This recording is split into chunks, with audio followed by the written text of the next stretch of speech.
તો બાળકો કેમ છો મજામાં? અને આજે આપણે આગળ વધવા માટે ફરી એકવાર ભેગા થઈ ગયા છે. આગળ કયો ટોપિક આવ્યા છે આપણે? તો કે લાસ્ટ લેક્ચરમાં આપણે વ્યતિકરણ પૂરું કરી દીધું, બિલકુલ એના દાખલા ગણી દીધા. કદાચ કંઈક દાખલા રહી ગયા હોય તો તમે મને મેસેજ કરી શકો છો બેટા.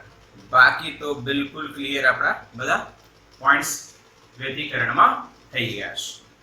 હવેનો આજે આપણે ટોપિક સ્ટાર્ટ કરી રહ્યા છે. એ ટોપિક છે બેટા, એ ટોપિક કયો છે? એ ટોપિક છે આપણો બેટા વિવર્તન. વિવર્તન કયો ટોપિક છે? વિવર્તન. ઓકે, વ્યતિકરણ પછી વિવર્તન અને એના પછી ટોપિક હશે જે લાસ્ટ હશે ચેપ્ટરનો ધ્રુવીભવન. ઓકે, તો લેટ્સ સ્ટાર્ટ વિવર્તન, જેને ઇંગ્લિશમાં ડિફ્રેક્શન કહેવાય. તો બહુ જ સારો ટોપિક છે. આ ટોપિકથી આપણને શું જાણવા મળશે? આ ટોપિકમાં આપણે કઈ કઈ વસ્તુ શીખીશું?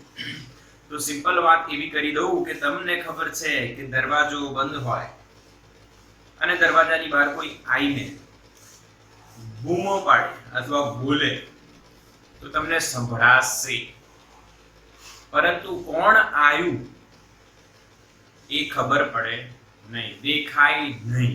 કદાચ અવાજથી ખબર પડી જાય પણ દેખાય તો નહીં જ. એટલે આવું કેમ એમ? તો તમે કહેશો સર દરવાજો બંધ છે એટલે દેખાતું નથી.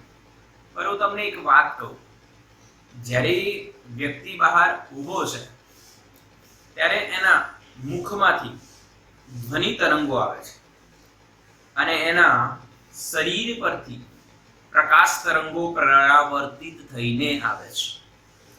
એટલે એ વ્યક્તિ કેટલા પ્રકારના તરંગોનું ઉત્સર્જન કરે છે? 2 પ્રકારના.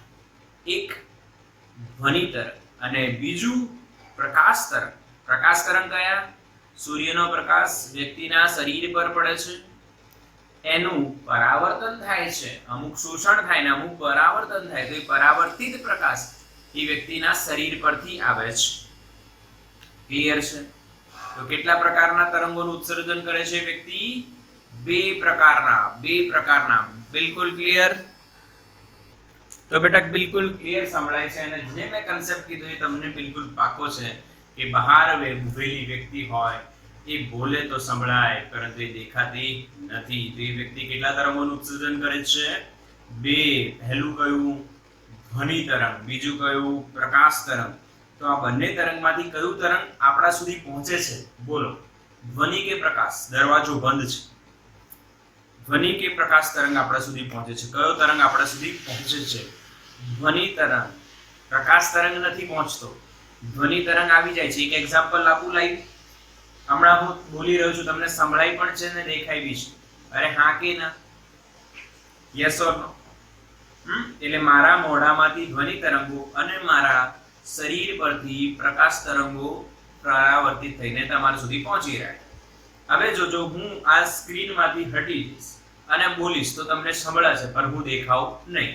ઓકે, તો બેટા અત્યારે હું બોલી રહ્યો છું, તમને સંભળાઈ તો રહ્યું છે પરંતુ હું દેખાઈ રહ્યો નથી. એનો અર્થ શું થયો? કે તમારા સુધી ધ્વનિ તરંગો પહોંચી રહ્યા છે પરંતુ પ્રકાશ તરંગો પહોંચી રહ્યા નથી. ઓકે, તો એનો અર્થ શું થયો? કે હું અહીંયાથી બોલતો હતો ત્યારે ધ્વનિ તરંગો આમ પહોંચી ગયા પર પ્રકાશ તરંગો તમને આમ તમારા સુધી આમ પહોંચી શક્યા નહીં. તો આ એક ઘટના છે, એ આપણને વિવર્તનમાં સમજવા મળશે. બીજું વિવર્તનમાં આપણે શું જોવાના છે? કે જે ટેલિસ્કોપ છે, જે માઇક્રોસ્કોપ છે, આ જે વસ્તુઓને ઝૂમ કરીને આપણને બતાડે છે, દૂરની વસ્તુને ટેલિસ્કોપ બતાડે છે, નજીકની નાની વસ્તુને માઇક્રોસ્કોપ ઝૂમ કરીને બતાડે છે, રિઝોલ્યુશન કરીને બતાડે છે. તો એ રિઝોલ્યુશન એટલે કે વિભેદન કેટલું, કયા સૂત્રથી શોધાય, એ પણ આમાં જાણીશું. તો લેટ્સ સ્ટાર્ટ બચ્ચો. વિવર્તન. વિવર્તન એટલે શું? તો સિમ્પલ એક એક્ઝામ્પલ લઈએ છે, એનાથી ખબર પડી જશે તમને.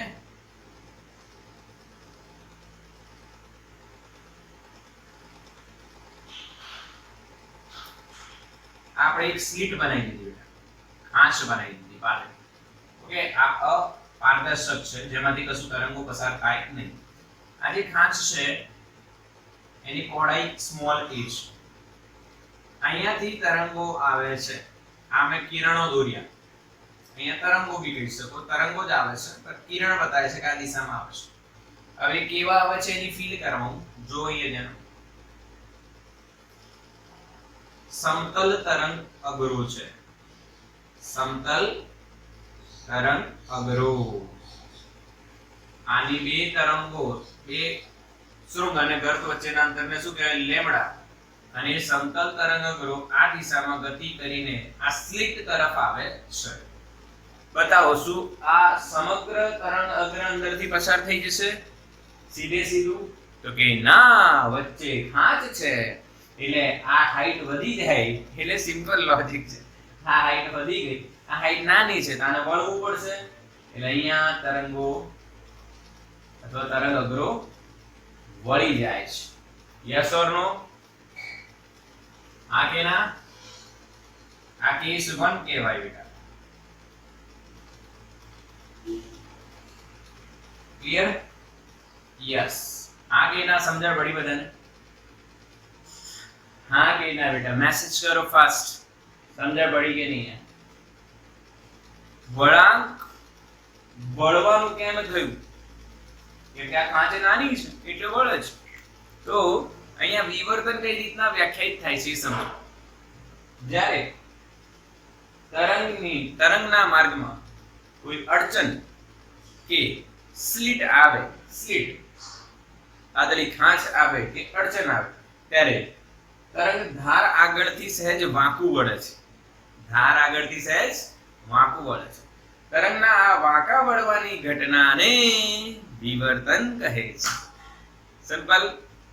તરંગના વાંકા વળવાની ઘટનાને વિવર્તન કહે છે. સિમ્પલ. ઓકે? યસ ઓર નો?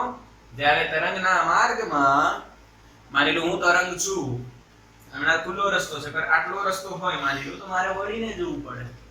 હા, આટલી હાઈટ, અત્યારે ખુલ્લો સ્પેસ છે એટલે હું નીકળી જઉં છું. પણ માની લો આટલું હોય, અહીંયા દિવાલ હોય તો મારે આમ થઈને જવું પડે. એટલે તરંગના વાંકા વળવાની ઘટનાને વિવર્તન કહે છે. ક્લિયર? હા. એટલે હવે જીવનમાં જ્યારે બી વિવર્તન આવે ને તો એક જ વસ્તુ યાદ રાખવાનું, તરંગ વાંકું વળે ને એ ઘટનાને વિવર્તન કહેવાય. વિવર્તન કહેવાય. અચ્છા, એની વેલ્યુ અહીંયા સ્લિટની જે વિડ્થ છે, પહોળાઈ છે, સ્લિટની પહોળાઈ એ આપણે ઓછી લીધી છે. હવે બીજા કેસમાં કેસ 2 અહીંયા લખું છું બેટા. સ્લિટની પહોળાઈ આપણે વધારી દઈએ તો શું થશે?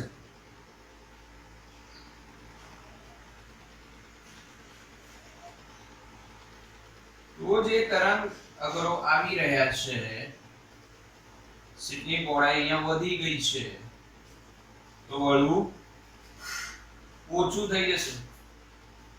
વળવું કેવું થઈ ગયું બેટા? ઓછું થઈ ગયું. જો સ્લિટની પહોળાઈ ઓછી તો વળવું વધારે પડે, જો સ્લિટની પહોળાઈ વધારે તો વળવું ઓછું પડે. હા કે ના બેટા? યસ ઓર નો? બિલકુલ સિમ્પલ.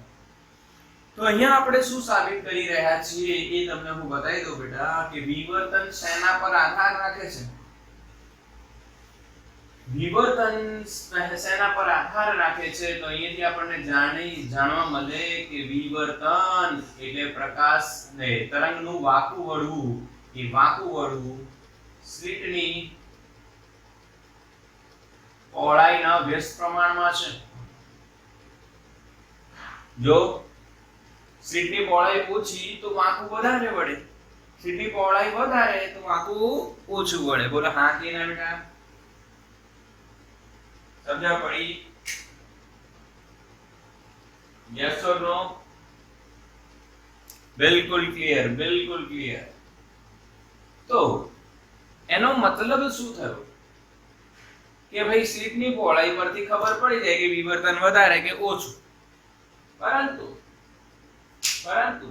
તમે એક વસ્તુ વિચારો, દરવાજો જે ખુલ્લો છે આપણો, એ દરવાજો ખુલ્લો જે રાખીએ છીએ આપણે એની પહોળાઈ આટલી રાખીએ માની, અને આપણે દરવાજાની આ બાજુ છે, વ્યક્તિ દરવાજાની પેલી બાજુ છે.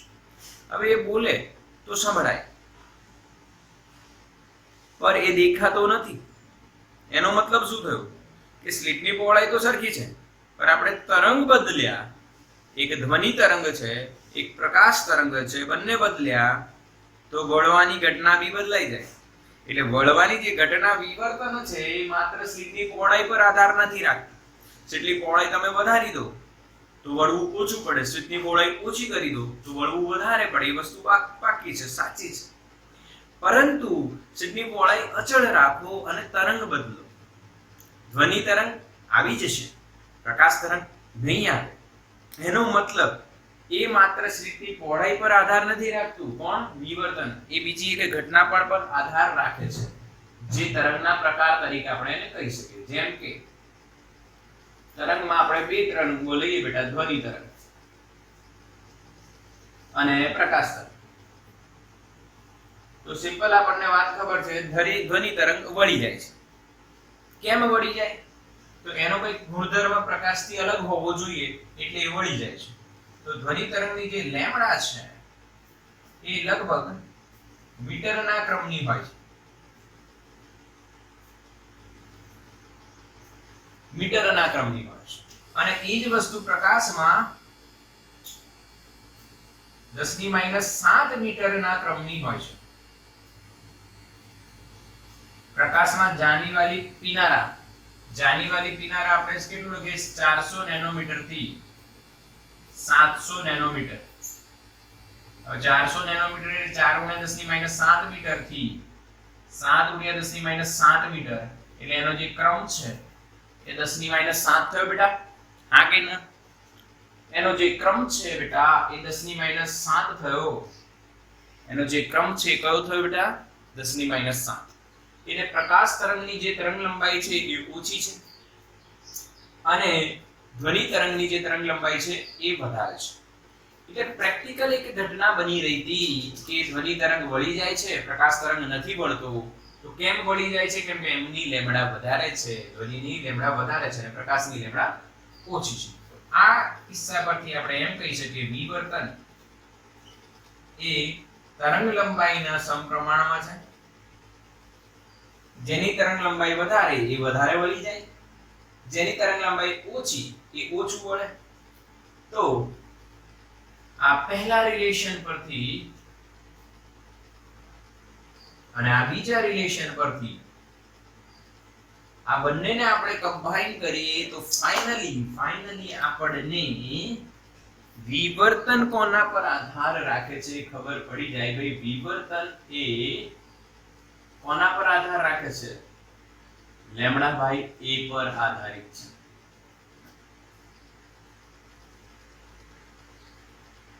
કેટલું વળશે કે નહીં એ કોના પર આધાર રાખે બેટા?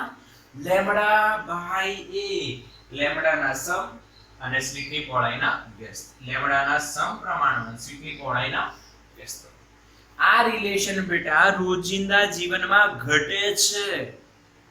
આ ઘટના ઘટે છે, આ રિલેશન બનતું હોય છે. આપણે એને સમજ્યું છે કે હા અરે વાહ આવું થઈ રહ્યું છે. ક્લિયર છે? હા કે ના? Yes or no?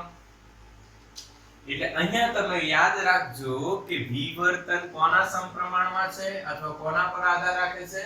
Lambda by a પર આધાર રાખે છે. એટલે જ્યારે બી તમે કોણ વધારે વાંકું વળે કે ન વળે એના એ આના પર આધાર રાખે. લેમ્ડા બાય a વધારે છે કે ઓછું તો વિવર્તન વધારે અને ઓછું હોય તો વિવર્તન ઓછું. એટલે વળે ઓછું. ક્લિયર છે? બિલકુલ સિમ્પલ કન્સેપ્ટ છે બેટા. સ્ક્રીનશોટ લો.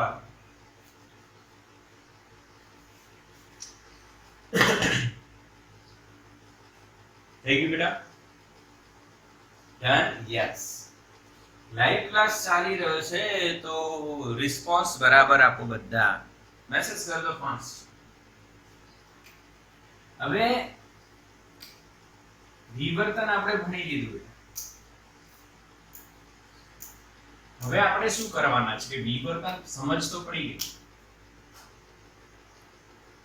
પ્રકાશનું વાંકા વળવાની ઘટનાને વિવર્તન કહે છે. હવે તમને એક વાત કહું, સમજજો. એનસીઈઆરટી માં એના પછી આપણને એવું કીધું છે કે ભાઈ એક સ્લિટ વડે થતું વિવર્તન,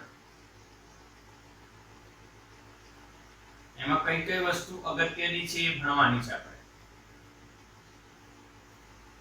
હવે તમને એક વાત સમજો. વિવર્તન એટલે વાંકા વળવાની ઘટના. હવે ક્યાં ક્યાં વિવર્તન થાય ને અને એવું કેમ થાય એ આના પરથી સમજાશે.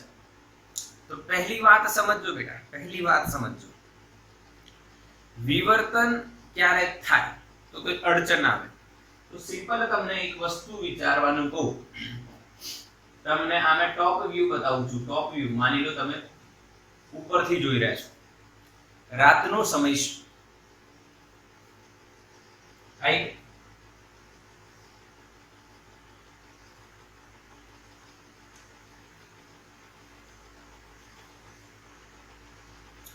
બાઇક જઈ રહી છે. હા કે એક બાઇક જઈ રહી છે. માની લો અહીંયા એક બલ્બ હોય છે. એ બલ્બમાંથી નીકળતો પ્રકાશ આ ખાંચને નડે, એને ખાંચ નડશે આટલી, તો એ તમને ખબર છે તમારી જે બાઇક હોય બેટા એમાંથી નીકળતો પ્રકાશ આ રીતના ફેલાય છે. Yes or no? Yes or no? Yes. Same situation જે ટોર્ચ હોય છે બેટા, ટોર્ચમાં પણ આવું બને. ટોર્ચ હોય એમાં પણ આવું બનતું હોય છે.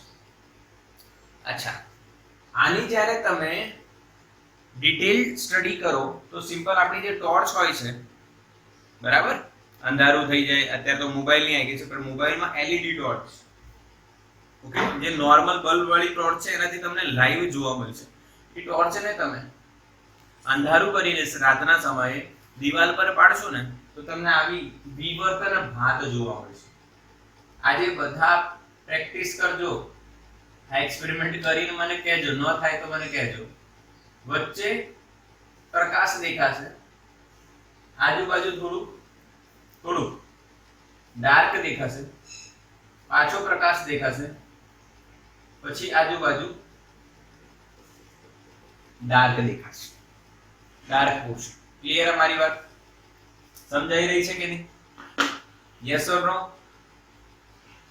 કેન્દ્રમાં પ્રકાશ દેખાશે, આજુબાજુ ડાર્ક દેખાશે. કેન્દ્રમાં પ્રકાશ, આજુબાજુ ડાર્ક, પછી પાછો પ્રકાશ, પછી ડાર્ક. એટલે આ એક જે આકૃતિ બને છે એને બેટા આપણે વિવર્તન ભાત કહીશું. કઈ ભાત કહીશું? વિવર્તન ભાત. હવે આ વિવર્તન ભાત કેમની રચાય છે? કેમની રચાય છે તો તમે જો અહીંયા પ્રકાશ ઉદ્ગમ છે, એમાંથી તરંગો આવી રહ્યા છે અને વચ્ચે અડચણ આવે છે. વચ્ચે શું આવે છે? અડચણ.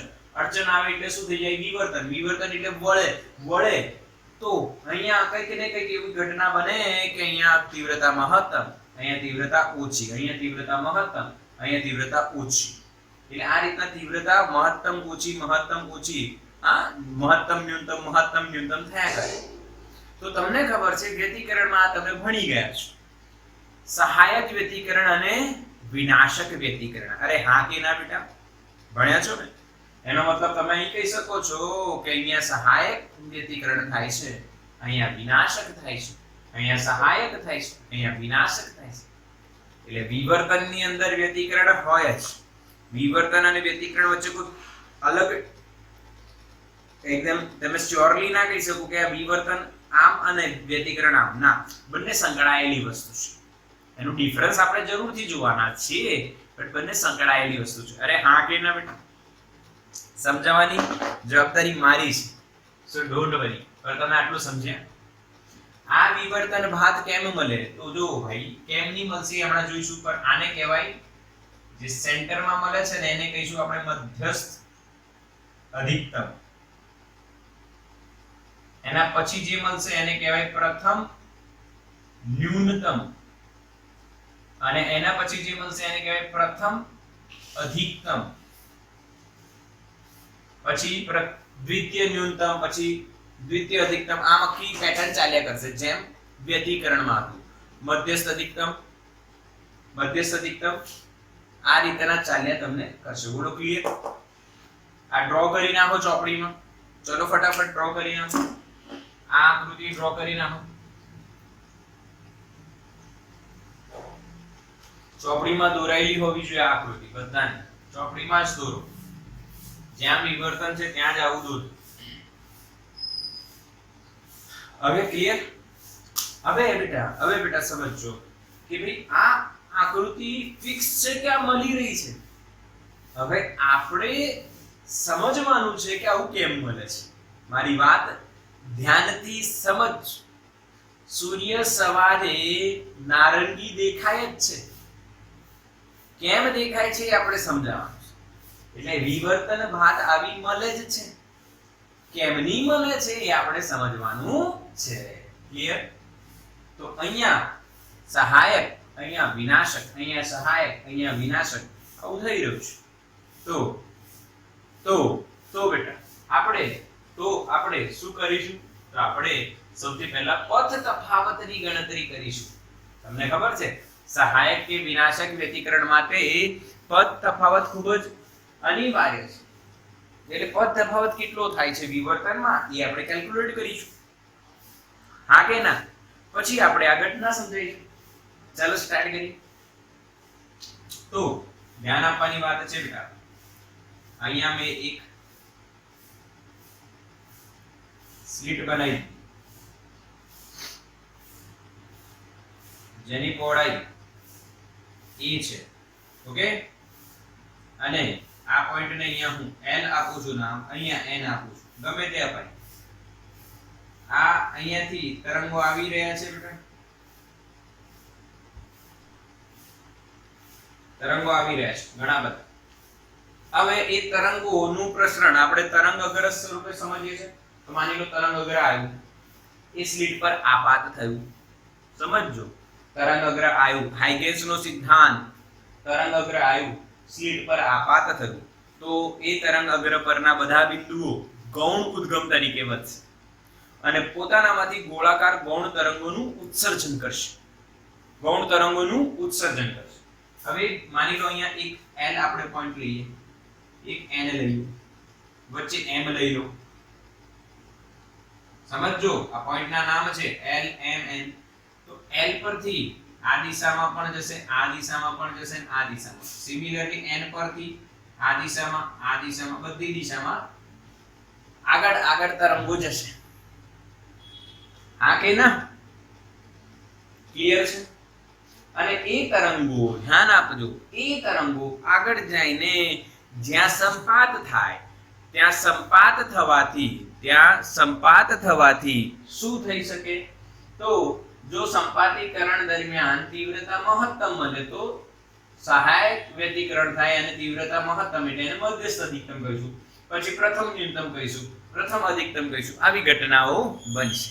ક્લિયર? સમજાય? Yes or no? Okay, yes. અચ્છા, હવે આને હટાવી દઈએ. આપણે અહીંયા ધ્યાન આપજો મારી વાત, સમજજો બેટા.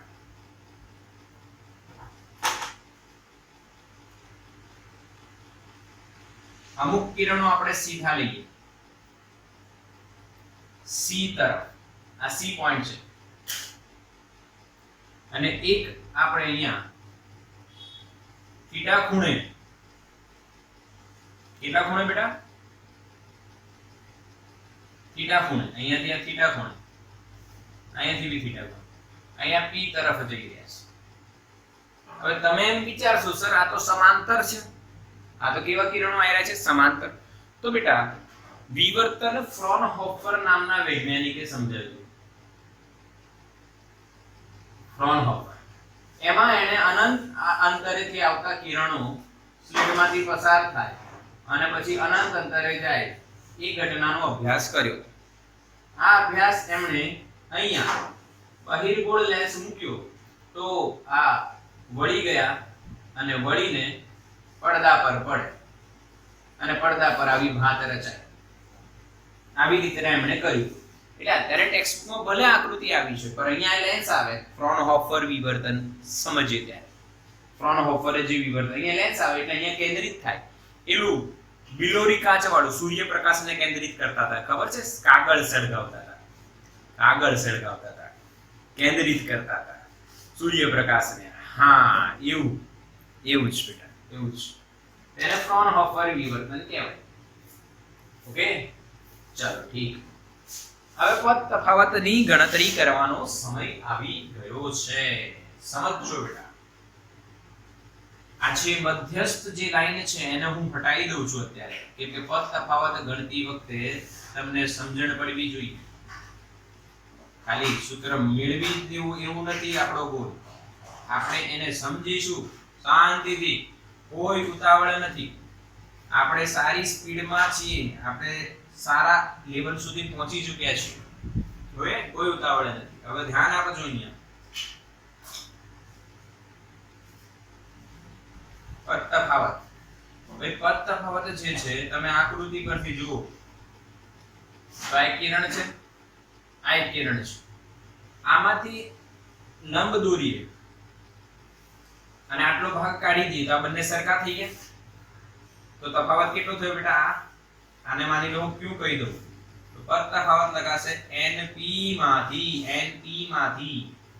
lp કાઢી નાખો તો જે બચે nq એને પદ તફાવત કહેવાય હા કે ના બેટા સીધો હિસાબ છે બે લાઈન છે આમનો તફાવત શોધવાનો હોય તમારે તો આ જે નાની લાઈન છે એમાંથી લંબ અહીંયા દોર દો અને આટલા પોર્શન સરખા થઈ ગયા તો આ તમારો શું થયો તફાવત ભૂમિતિ છે આ તો શું છે બેટા ભૂમિતિ સિમ્પલ ઓકે હવે nq કેટલા લખાય ધ્યાન આપજો મારી વાતને સમજવાનો પ્રયાસ કરજો ધ્યાન આપજો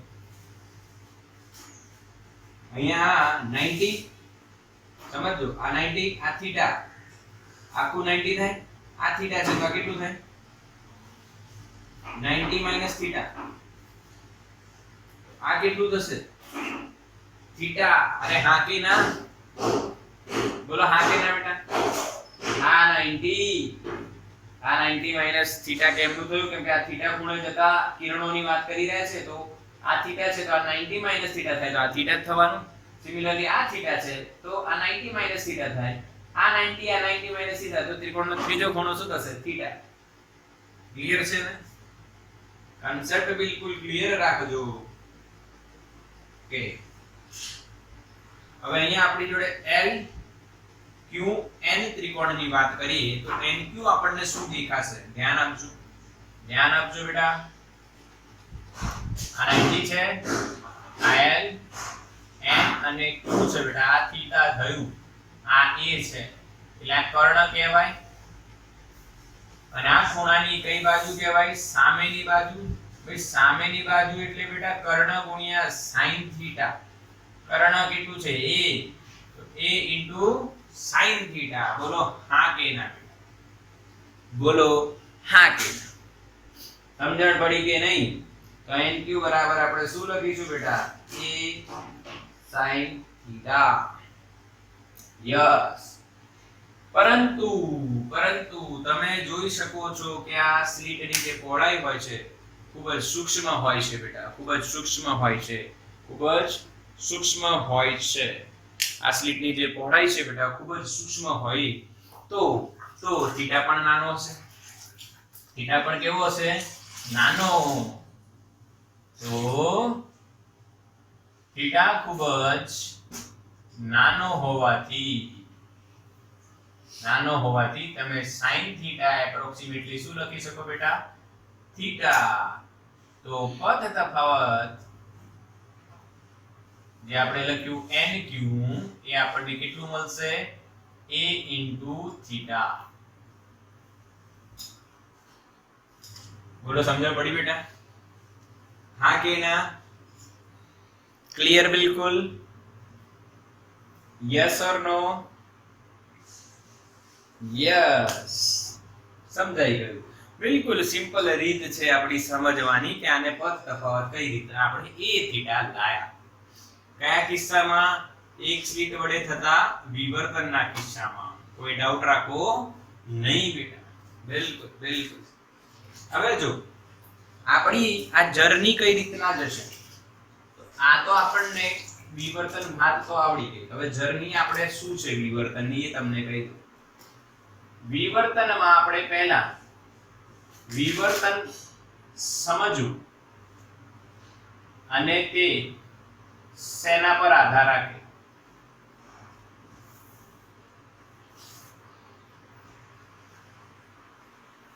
વિવર્તનની વ્યાખ્યા અને તે શેના પર આધાર રાખે? પહેલી સ્ટેપમાં એ કર્યો. બીજી સ્ટેપમાં આપણે પદ તફાવત જોયું.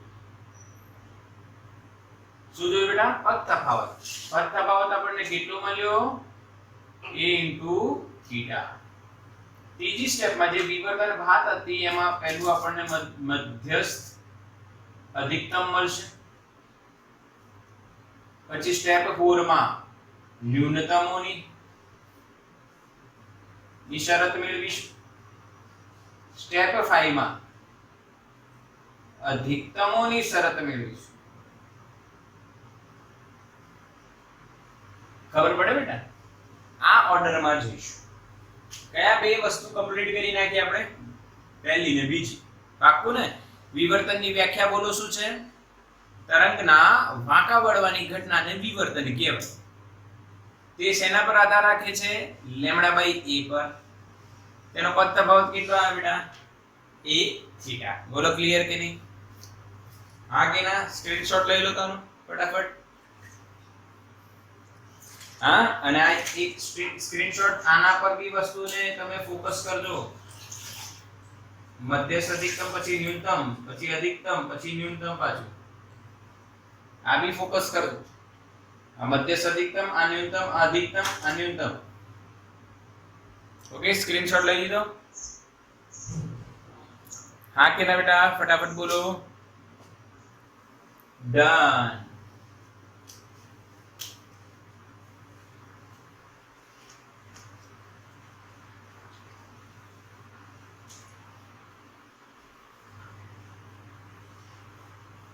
હવે આપણે પ્રથમ ન્યૂનતમ સમજીએ, સોરી મધ્યસ્થ અધિકતમ સમજીશું.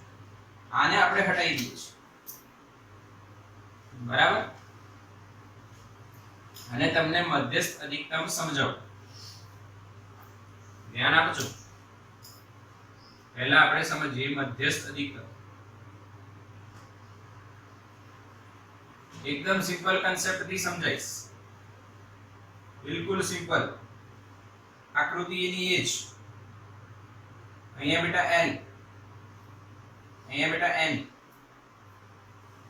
વચ્ચે કોઈ કિરણની તમારે ચર્ચા કરવી હોય, ચલો મધ્ય બિંદુ લઈ લઈએ અહીંયા m. ઓકે, હવે અહીંયાથી તરંગ અગ્રો આયા.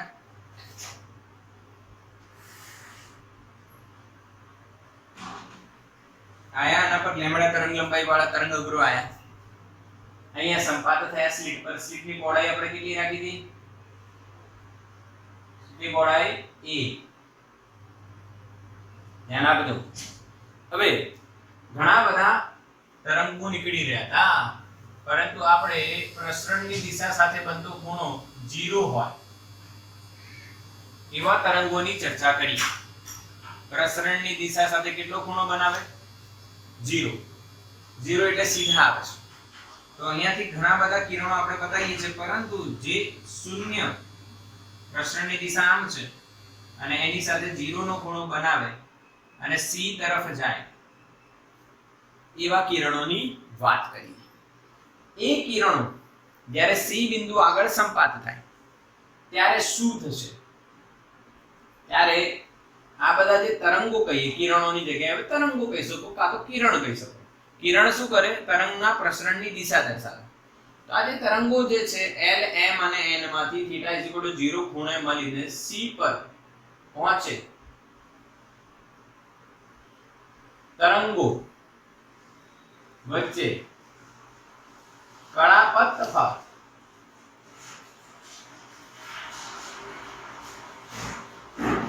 શૂન્ય હોય છે. એટલે એટલે એ લોકો સમાન અંતર કાપીને આવે છે.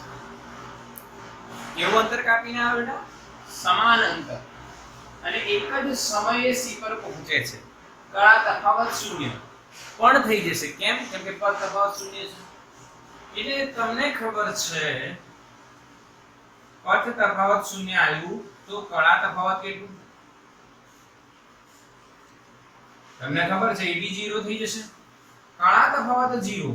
તો ધ્યાન આપજો, C પર પહોંચતા બધા જ તરંગોનો કળા તફાવત શૂન્ય. તો તીવ્રતા વ્યતિકરણના સૂત્રમાં શું જોઈ હતી? I I0 cos square π/2. અહીંયા તીવ્રતાનું સૂત્ર જુદું આવે છે, પરંતુ આપણે NCERT માં એ સૂત્ર નથી, એટલે આપણે એને સમજતા અને એની ચર્ચા કરતા નથી. પણ હાલ તમે આની ચર્ચા કરો તો આ 0 થાય તો cos અહીંયા 4 આવે, 4i. આ cos 0 તો cos 0 1 એટલે તીવ્રતા મેક્સિમમ. જો તમે એને વ્યતિકરણના કન્સેપ્ટમાં સમજો તો એટલે અહીંયા C પર I એટલે કે તીવ્રતા મહત્તમ મળે છે, તેથી તેને મધ્યસ્થ અધિકતમ કહેવાય. શું કહેવાય બેટા? મધ્યસ્થ અધિકતમ કહેવાય, સેન્ટ્રલ મેક્સિમમ કહેવાય. જ્યાં તીવ્રતા કેવી મળે છે? મહત્તમ. બધા જ તરંગો સમાન સમયમાં સમાન અંતર કાપીને એ C પર પહોંચે તો C આગળ તીવ્રતા મહત્તમ બને છે. કેમ? કેમ કે ત્યાં કયું વ્યતિકરણ રચાય છે બેટા? સહાયક વ્યતિકરણ. સહાયક વ્યતિકરણ. ક્લિયર છે? Yes or no? Yes or no? આ એક તરંગ અગ્ર જે અહીંયા સંપાત થયું એના અલગ અલગ ભાગોથી અહીંયા વ્યતિકરણ રચાય અને એ વ્યતિકરણ સહાયક થાય એટલે C પર આપણને મધ્યસ્થ અધિકતમ મળે છે. યાદ રાખવું, આ વસ્તુ યાદ રાખવું. મેં તમને સમજાઈ પણ દીધું અને તમે આ વસ્તુને યાદ પણ રાખી શકો છો ક્લિયરલી. C પર આપણને શું મળે છે બેટા? મધ્યસ્થ અધિકતમ. બિલકુલ ક્લિયર કરજો, બિલકુલ ક્લિયર કરજો બેટા. સમજાઈ ગયું? તો સ્ક્રીનશોટ લઈ લો આનો. ચલો બેટા, હવે જો પ્રથમ ન્યૂનતમ એટલે ન્યૂનતમની શરત મેળવવી એ આપણે પછી નેક્સ્ટ લેક્ચરમાં જોઈશું. પણ અહીંયા એક નાની વસ્તુ મારે તમને સમજાવવાની છે. કયા વિશે? પદ તફાવત વિશે એક વસ્તુ તમને સમજાવવાની છે. ધ્યાન આપજો. આપણે હમણાં જે ઇક્વેશન ઓબ્ટેન કર્યું, અહીંયા L હતું, અહીંયા N હતું. આ L અને N વચ્ચેનું જે અંતર છે બેટા એ A હતું. એ કેટલું હતું? A હતું. ક્લિયર છે? L અને N વચ્ચેનું અંતર કેટલું છે બેટા? A છે. આવું હમણાં જ જોયું. તો જે પદ તફાવત આપણે લખ્યું ln માટે, પદ તફાવતની વાત કરી તો એ આપણને કેટલું મળ્યું? A થી. હવે એનું એક કારણ તમે વિચારો કે ln ની જે અંતર છે ભાઈ, લંબાઈ જે છે બંને વચ્ચેનું અંતર છે l અને n એ A છે, એટલે A થીટા મળ્યું. ક્લિયર? હા કે ના બેટા? હવે માની લો ધ્યાન આપજો, અહીંયા મેં m1 ડ્રો કરું છું, અહીંયા m2 ડ્રો કરું છું, એટલે લખું છું m1 ને m2 બે પોઈન્ટ હજુ લીધું. આમની વચ્ચેનું અંતર હું y કહી દઉં. તો બીજા કેસમાં m1 m2 માટે જ્યાં m1 m2 માની લો કે y છે બેટા, કેટલા છે? y. તો જે પદ તફાવત અહીંયા હતું np માંથી lp બાદ કરો. એ જ રીતના અહીંયા પદ તફાવત થશે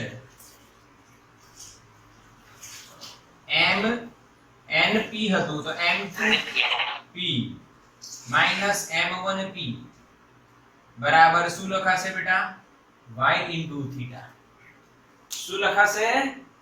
y into theta. બોલો હા કે ના? સમજણ પડી? આપણે ln નું અંતર a હતું તો એના માટે પદ તફાવત a થીટા મળતું હતું. તો એના સિવાયના કોઈ બે બિંદુઓ વિચારો જેમની વચ્ચેનું અંતર y છે, તો એમનો પદ તફાવત કેટલો થશે? y θ. અરે બીજા કોઈ બે બિંદુ વિચારો જેમની વચ્ચેનું અંતર x છે, તો θ ખૂણે જતા તરંગો p બિંદુ પાસે જ્યારે સંપાત થશે તેમની વચ્ચે જે કળા તફાવત પદ તફાવત જે હશે, પદ તફાવત એ કેટલો હશે? x θ. સમજાય છે? હા કે ના? આ વાતનો ઉપયોગ આપણે કરીશું બીજા વિવર્તનો જે થઈ રહ્યા છે. મધ્યસ્થ અધિકતમ થયો પછી આપણે ન્યૂનતમ જોઈશું, મહા અધિકતમ જોઈશું. એટલે કન્સેપ્ટ માટે આ ખૂબ જ જરૂરી કન્સેપ્ટ છે. ક્લિયર થઈ ગયું બેટા? યસ ઓર નો? આનો સ્ક્રીનશોટ લો.